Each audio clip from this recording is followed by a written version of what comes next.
up your volume. Because you're about to listen to The Sick Podcast. With Tony Marinaro. 55 seconds left in the penalty, a minute and 27 seconds left in regulation time. Boston 4, Montreal 3. Lafleur coming out rather gingerly on the right side. He gives it into Lemaire, back to Lafleur. Oh! The sickest Montreal Canadiens podcast. You're in the ball! Sports entertainment like no other. Rejoint, on lui fait perdre la rondelle, une passe devant. Et c'est le dégagement et ce sera la victoire des Canadiens. Coupe Stanley pour les Canadiens. Le 23e de l'histoire. You found the dogs! John, you found the dogs! He found the dogs! And all together, they worked the young team to the top. And now, a 24th Stanley Cup banner will hang from the rafters of the famous Forum in Montreal. The Canadiens win the Stanley Cup. Brought to you by Energy Transportation Group. Driven to be different. La Vie.tv. Embrace your true nature. And Playground, your premier gaming destination. It's gonna be sick.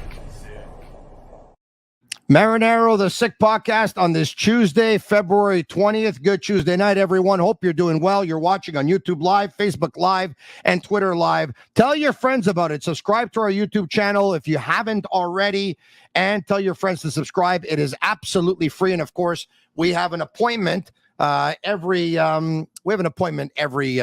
weeknight at 10 p.m. right here, talking Montreal Canadiens hockey. The Canadiens had practice earlier today, and it was an off day for Cole Caulfield, a therapy day for him after being off with Nick Suzuki and Juraj Slafkovsky yesterday. The Canadiens once again practice, and the Canadiens are going to be back at it tomorrow night when they host the Buffalo Sabres. The following night, they are going to visit the Penguins in Pittsburgh, and then a couple of days after that, they're going to play the New Jersey Devils on Saturday in Jersey. All right, so it's going to be busy 3 or 4 days for the Montreal Canadiens. The Sick Podcast brought to you in part by Energy Transportation Group, by La Vie.tv, and by Playground. Without further ado, it's going to be an abbreviated show tonight, folks. A little less time than usual for work-related reasons, but let's get to it. We're going to go with the whole quality over quantity tonight, and I'm sure we're going to be able to do it with TSN hockey analyst and director of scouting, Craig Button. How are you? I am good. I hope I can live up to the quality part. We all know that I can use a lot of quantity with respect to words, but we'll try to make it all about quality, Tony. I'm sure it always is with you, Craig. Don't worry about that. All right, okay. Players from Switzerland who took part in the Quebec Peewee tournament were taking in practice earlier today, and they walked out with their eyes big, wide open, and it's something that they're probably never going to forget. Craig, do you have a Quebec Peewee hockey tournament story by chance? I don't. I don't. Didn't participate in the Peewee tournament in Quebec City, and it's interesting with the new designations U10, U12, U14, U16. It will always be known as the International Peewee Tournament. You can never call it the International U12 Tournament. It's a Peewee Tournament. That's what it's known as. That's what it'll always be known as. But it's an event. I've gone up there and attended games at the tournament. It's a fantastic atmosphere. The Peewee tournament is a bucket list tournament. It's a bucket list tournament. If you want to go and watch fantastic hockey and see an element of hockey that is not commonplace anywhere in the world, like TV Pucken in Sweden is U14. Peewee, we know the Brick tournament in Edmonton is U10. So you want to go see Peewee, 11 and 12-year-old kids, it's phenomenal in Quebec City. Craig, I'm going to get right to it. My buddy Mario gave me a call, and he said, when's the next time you're talking to Craig Button? He gave me a call yesterday. I said, I'm going to talk to him tomorrow. He says, okay. He says, I want you to ask him a question. I said, sure, Mario, I'll do so. And he said, you guys have talked about Jake Allen in the past. He said, Tony, he said, we know what Kent Hughes is thinking. Kent Hughes wants to trade one of his goalies. Chances are he wants to trade Jake Allen, who's older than Caden Primo and makes a lot more money than Caden Primo, has already reached his ceiling and is on the downward spiral of his career, and Caden Primo is nowhere near his ceiling yet. We'll see what happens. He said, and they went with the 3-goalie system, and Jake Allen hasn't played a lot. And when he has played, it seems like he's been giving up at least 3 goals every game for the longest time now. And he said he's having statistically the worst season of his career. So his trade value has gone way down from where it probably was earlier on in the season, if it was high, because who knows, he was still under contract this year and next year. He says, and Kent Hughes has gone on record as saying that he wouldn't send Jake Allen to Laval. He said, but can you ask Craig, is there any way that Kent can have a conversation with Jake and just say to him, Jake, we went with the 3-goalie system. We're at a certain point in our rebuild that having a player under contract and making a lot of money is probably not the best thing for us. It's not fair to you that you're not playing a lot. Let's try and make a positive out of a negative. If you go down to Laval and that team gets in the playoffs and you play some big games and it'll make for a lot of good experiences for the other players, would you be willing to do that? So even though Kent Hughes said he wouldn't send them to Laval, Mario wants to send them to Laval. Can Kent Hughes go back on something he said and do it? I mean, it wouldn't be the first time. I mean, Jeff Gordon said that, he wouldn't fire Dominic Ducharme. He'd finish the season. And a month later, Dominic Ducharme was fired. So tackle this situation for me. Mario wants to know. Okay, so for Mario, Kent Hughes has really established what I would call a really good collaborative relationship with his coaching staff, and by extension, working with the players to help them understand what it means for development, what they're trying to do with their team. Kent's done it with the media. So when Kent says that he's not going to send Jake Allen to Laval, I think he understands better than anybody that fans and people might be saying, hey, listen, you know what, this will be better for the organization. A lot of good points just made. Go down there, go and play, find your game, help other players go through a positive experience. But Kent feels that's not what Jake Allen is best for Jake Allen. And Kent spends a lot of time with the players, spends a lot of time trying to ensure that he understands what's best for them and what their priorities are, and that he explains to the players what's best for the team. And, we can look at it from different ways, but Kent is establishing himself as a manager and as a leader that's going to not just do something because he can, but do something because it serves the interest of everybody involved. And Jake Allen has won a Stanley Cup. Early on in the season, he was a big reason why the Canadiens were winning, because his numbers were good. Yes, they've fallen off. I think the solution here now is to try to work with Jake Allen and his representatives to find a place that can be a fit for Jake Allen outside of the Montreal Canadiens organization. And you don't want to start, putting a player of his personality, of his quality, and I'm talking about Jake Allen, because what message are you sending to other players? Well, I know you said you weren't going to send me here. I know you talked to me, but now you changed your mind. The reason Dominic Ducharme was let go was because Jeff Gordon had no choice. The spirit of the team was gone. The ghosts of the former Montreal Canadiens teams didn't even want to be around the team with Dominic coaching. So Jeff was left with no choice because Dominic couldn't get the team to a place, even just with the way they played and the spirit of playing, into a spot. If Jake Allen is a solid person, which he is, and a solid player practicing and committing to being the best he can, he hasn't changed the equation for Kent Hughes. And therefore, I don't think Kent Hughes should change the equation here. Okay, got it. All right, okay. Josh Anderson, when the Canadiens because they're in a rebuild, a lot of people are looking at contracts and saying, okay, you have to shed money. So then they start looking at Gallagher, who's after this year has 3 more years at 6.5. But a lot of Canadiens fans believe that, unfortunately, that contract is not movable, tradable, unless the Canadiens would get a very, very high contract, a player in a similar situation back in return. Josh Anderson. So the onus is on him, not having a very good season. There's been ups and downs. There's been a lot more downs than there has been ups. So earlier today, he was asked about it, and he's like, I got to find a way to be able to help this team. Unfortunately, it's not helping. It's not happening from a production standpoint. So how can he help this team? What would be your conversation with Josh Anderson? I think that those trades, if they could happen, specifically for Josh Anderson, are off-season trades. The cap is going to go up. A team not only has to fit him in this year on the cap, and depending on where he went, could that happen? Yeah, but I think that these types of trades are best made in the off-season. Everybody knows what the cap is going to be. Other teams are trying to make maneuvers with their rosters. And so that's where opportunity, I think that's where the best opportunities arise for Kent Hughes. So that aside, I think Josh Anderson is at his very best when he plays the game in straight lines.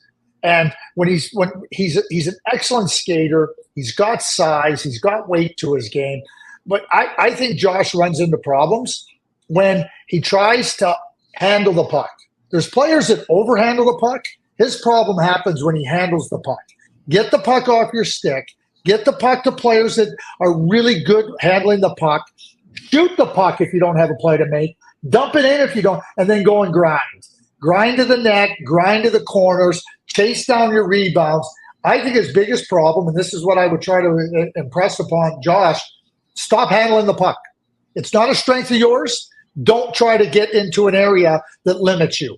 And when he starts handling the puck, now picture this. He's coming down. He doesn't have good hands. He doesn't have good puck handling skills. So now he starts handling the puck.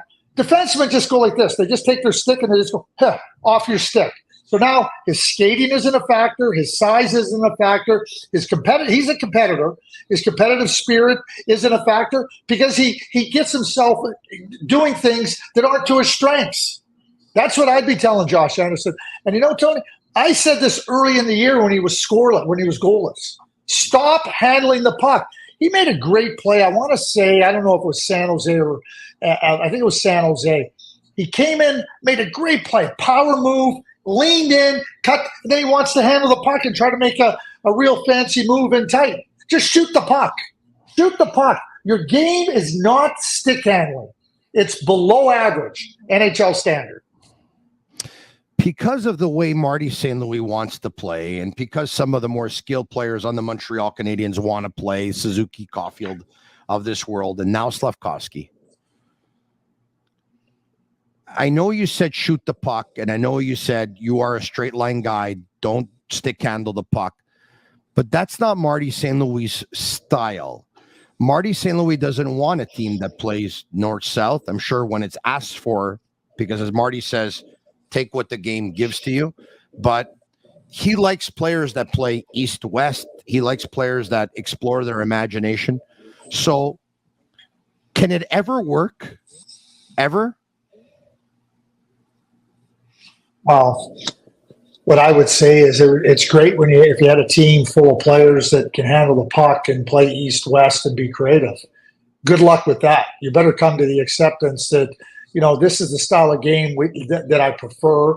This is what I would like to see everybody be able to do. You better get to reality and understand that not all players can do that. Good coaches can adapt. In football, do you pass every down because you have a throwing quarterback? No, because your quarterback will get killed. Your offensive line, do you run every play? No, you don't. You got to use your receivers. You got to use your running back. Sometimes you got to use your fullback to catch balls. Sometimes you got to throw a screen. Sometimes you go downhill. If you start just getting in love with your philosophy and thinking that's the only way you can do things, you're not going to be as good a coach as you can be. And there's lots of different ways to be successful. It would be great if there was only one way to be successful. And I use football as an example. Hockey's the same way. I call it the puck possession conundrum. There are times having the puck on your stick is disadvantageous to the team. There are times you have to get the puck off your stick, and even though you want to hold on to the puck, there's times where you got to say, I got to give it up. I got to play for another day. It's like a quarterback in the pocket. You think quarterbacks want to throw incomplete passes? You think they want to throw the ball away? There's times when you have to throw the ball away. It's the same thing in hockey. And so coaches have to learn that. Marty has to learn that. And so you're not going to ask Cole Caulfield to go play the way Josh Anderson plays. And you better not ask Josh Anderson to play the way Cole Caulfield plays.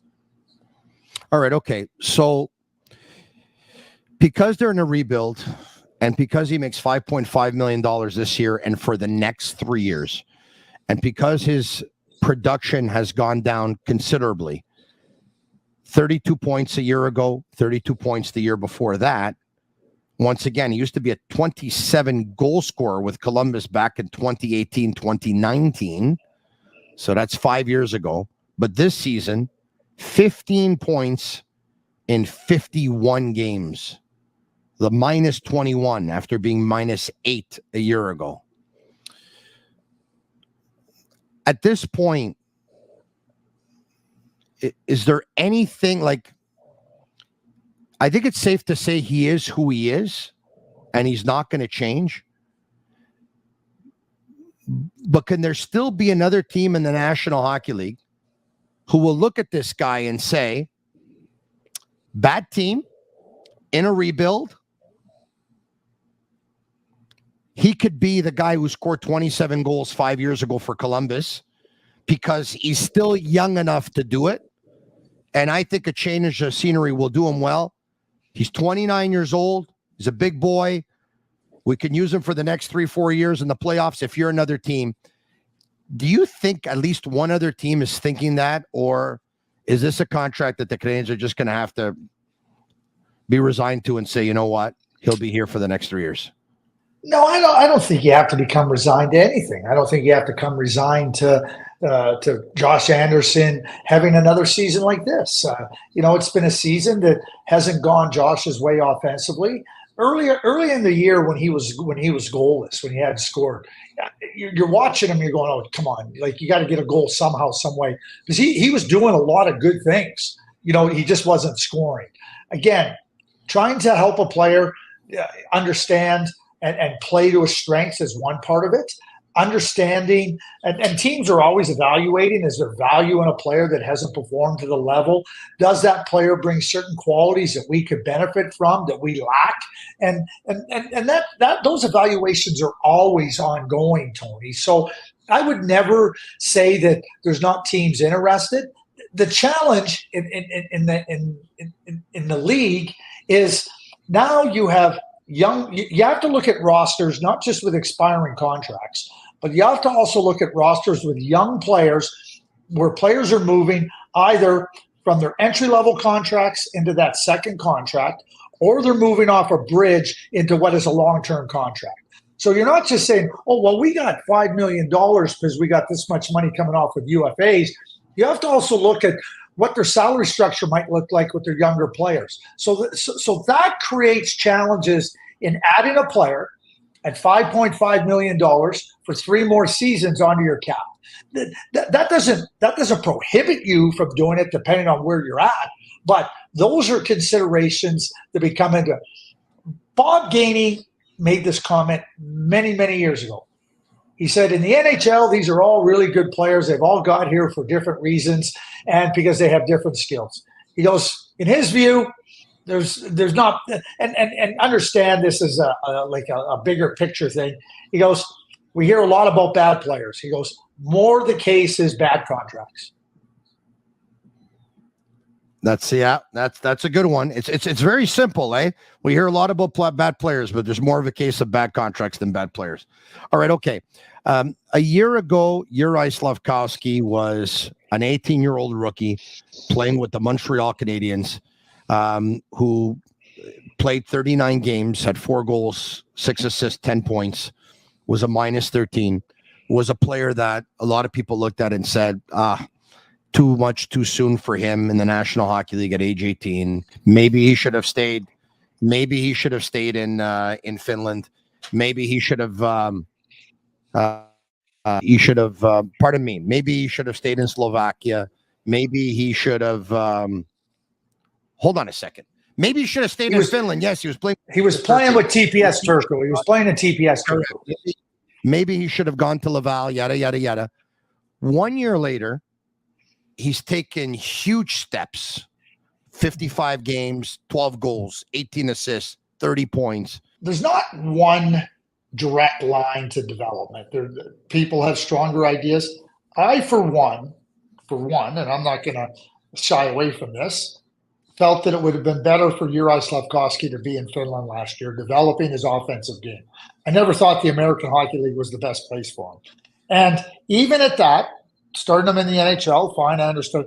I thought they should have let him go to the World Junior Tournament, compete against his own age group, try to get a different type of experience, with a group of players that have really been instrumental in helping Slovakia take steps forward in their international program at the U20 level. So those things didn't happen. I thought they would benefit him. And we can see where Juraj Slafkovsky is today. And this is the analogy I use. It's great for Juraj Slafkovsky. The Montreal Canadiens, had an idea of what they wanted to do. But if I take somebody that's never swam in Lac St. Louis, and I stick that person in the middle of Lac St. Louis and say, okay, now learn how to swim, and if you don't learn how to swim, you're going to drown. Well, you might have to tread water for a little bit. And that's what Juraj Slafkovsky did last year. He was treading water. And then he was learning how to swim in the National Hockey League, and he got to shore. So does he get a swimming badge because he learned how to tread water and learn on his own? I'm not giving the Montreal Canadiens like this whole great development credit, because what I will say, and I will say very clearly, the NHL has failed more players than players have failed on their own. Juraj Slafkovsky got there. I know Montreal had a plan, but they're not getting all the credit here. So the credit is he's getting a lot of the credit. He deserves a lot of the credit. I'm not saying Montreal doesn't deserve credit, but let's not listen. I don't believe in that development model that they used. I don't believe in it. That's my statement. And like I said, just because you found a way to tread water in the middle of Lac St. Louis and you got to shore doesn't mean you learned how to swim because of them teaching how to swim. All right. I think we have Marty St. Louis on Slav being hard on himself. Chances the game on his stick. I know I'm not blaming, just what does it say about his own expectations of himself that he's fuming after the game when he has the game on his stick 3 times in the last? He's hungry. There were 3 good shots. Hit the net on all of them. He squeezed the first one. I think it's shoulder blocker, the second one. Third one, Carlson, I think it's Carlson that came out. I know that the cage, the net looks empty, but it's not really when there's body in front. And, but I'm not surprised that he's emotional after the game. He's hungry and he wants to be the difference. The reason I ask is that he was always hard on himself when things were maybe not going well. And maybe that was a negative. When things are going well the way they are now, is that almost become a positive that his expectations for himself are so high? Yeah, I think driven players like that, they always want more. They're hungry for more. They're not content. They're not complacent, and it's a big reason why he's reached where he's at right now, I feel, in a short amount of time. All right, so we'll get that clip, by the way, about Slafkovsky post-game versus the Capitals in about a minute. He had 3 shots where he thought he had 3 chances to score, didn't score any. And there was one where he thought he had an empty net and John Carlson's in front of him and he's able to block it. And Slafkovsky, not a happy guy, turns over, slams his stick on the boards. And after the game, we'll get the clip in about 30 seconds here and we'll bring it up. And you'll hear him. He was very disappointed, very down on himself. But your thoughts on what you just heard Marty St. Louis say? Well, Marty St. Louis was talking about Slafkovsky, but he was talking about himself. Marty St. Louis was wired for excellence. And when you score 3 goals, it's just what you expected to do. When you don't, you're determined. He used words like competitive, not being complacent, determined. That's what you want in your players. That's what Marty St. Louis was. That's what he is now as a coach. What he is talking about is not only himself, but something that is so highly respected in other players, and Slafkovsky has that. All right, okay. Now we have Slafkovsky. It's right now, but tomorrow it's next day, and I just work on it again, and I'm sure it will start going in when we need it in a situation like, for example, like this. So I want to be the difference maker like many guys on this team, and I believe it will start working. Were you happy with your game tonight, just personally? Yeah, good game, but we didn't get the point, so it doesn't really matter. Do you think, a few minutes ago, do you think you would have ripped 3 shots at the end of the game that way? Probably not, but yeah, I mean that's a big step, but it doesn't matter for me. Has to go in. So even if I didn't 3 months ago and I did today, yeah, it has to go in. It doesn't matter. You think that not going in, that's something you could have done differently, or is it just the goalie making a save? Was the guy in front of the net, not the goalie, but yeah, maybe I could have shot it next to him. You should have seen how we have great the is audio. that? You should have seen the video. He was really down. He was really, and you know what? It's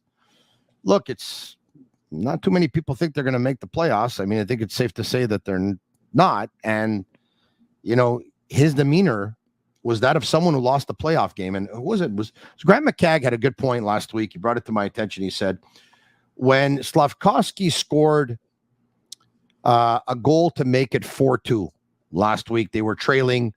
He makes it 4-2. After he scores, he goes to the bench. There's no smile on his face. Like there's no smile on his face whatsoever.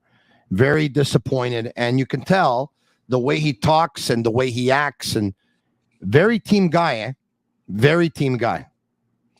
Always has been. And I don't think there's any question that he always will be. And he's driven, as Marty St. Louis talked about. He's focused on being the better. We talked about him working with a shooting coach, and there's so many things that happen. You come in the league at 18, you know, and the Montreal Canadiens, you know, again, they had a plan with his development. They were patient with it, even through some of the stumbles. And I can disagree with the path and everything, but Montreal believed in it. And I know, back to what you asked about with Kent Hughes and Jake Allen, you know, the communication is ongoing with Juraj. It's hard when a player is drafted first overall, and the expectations outside of the organization might be a lot more demanding than what they are inside the organization, what they're watching for, you know, from terms of development, how he handles different things. So that all becomes really instrumental in those communications, I think, with Juraj. And like I said, there's not one right way to do things. And just because it's not the way I would do it doesn't mean you're not going to go down that path. Lots of teams have gone down that path. But I think with Juraj, I mean, he even his answer there, yeah, I probably should have shot it past him or on side of him. Like, you know, he's thinking about it, like in terms, okay, what could have I done differently? What could have I done in that spot that would have got me a goal? You know, what you want players to be able to do is think, is to be able to situations. What could have I done there? What could have I done here? What do I need to do better? What do I not need to do? That's part of development and growth. And when you watch him on the ice, when you hear him off the ice, I think there's all kinds of evidence of the determination, competitive spirit, and the level of understanding that Juraj has and where he wants to go. That should come as no surprise to anybody. Marty St. Louis asked about Slafkovsky's game. Mention that. How did you find the rest of his game today? It was good. I mean, I felt as a group, our execution was so-so.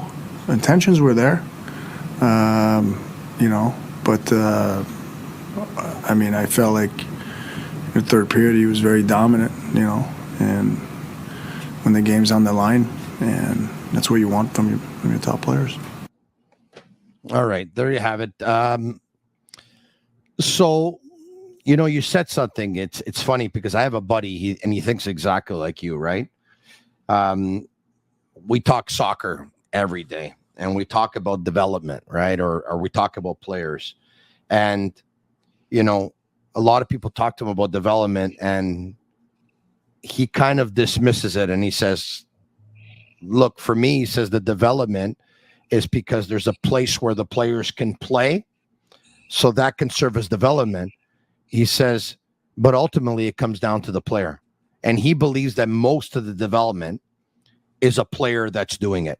And he says that's why you have the same structure for everybody, but there's some that are able to take their game to another level and succeed, and there's some that aren't. So he says, well, if the development was great, it should be bulletproof for everybody. And so he believes that most of development is actually the player deserves credit for. So you kind of sounded like my buddy there a couple of minutes ago. Yeah, well, I mean, if he's a buddy of yours, and tell him not to sound like me. I should probably sound like him. Think about teachers. We've all been in the classroom trying to learn a subject matter that might have been a little bit hard, right? And a teacher would try to guide us and would try to show us, and we might get a tutor. But ultimately, if we didn't put the work in, and we didn't like try to understand what we didn't understand, and then to understand it better, we weren't going to go any further. You weren't going to learn the subject matter. I don't care how great the teacher was. You had to have that in place. So I agree with your buddy there that, they're like, it would be great that there's, okay, show them this or show them that, or this is the way to do it or solve it this way. There's different methods, but I think development all in all comes down to, you having some direction and you having some idea of what we're trying to do here, and then that person applying it. I wanted to go on the entire show, and we'll break away in about 7 or 8 minutes here, but I wanted to go on the entire show without talking about Trevor Zegras, but I feel like I have to. So let me tell you why. This seems like a good group of guys and a good group of players with the Canadians. Once again, they're in a rebuild. They know it. They'll fall short of making the playoffs, but Suzuki's smiling again. Caulfield's smiling. Slafkovsky's smiling. There are other guys who are having bad individual seasons who are obviously smiling a little bit less, but you don't hear any bad stories. The group is pretty united. They stick up for each other. Everyone talks about how great a locker room it is. And when we talk about Zegras, there's this narrative out there about Zegras, right? I know you've heard it a million times, right? It's the same things we heard about Phil Kessel, and it's the same things we've heard about Jack Eichel, and it's the same things we've heard about other players. But it's also the same narrative that we heard about Drouin and Pierre-Luc Dubois. And unfortunately, Drouin and Pierre-Luc Dubois turned out to be those players that a lot of people had concerns about. One of the reasons why there's a sector of the fan base that's worried about Zegras is they're worried that a guy like Zegras, with everything they hear, individual, selfish, showboat, maybe not the most likable guy in his locker room, they're worried that he takes that, he brings it into the Canadiens locker room, and it all falls apart. Can you give me a comment on that? Yeah, I mean, somebody's going to have to give me something substantive on Trevor Zegras.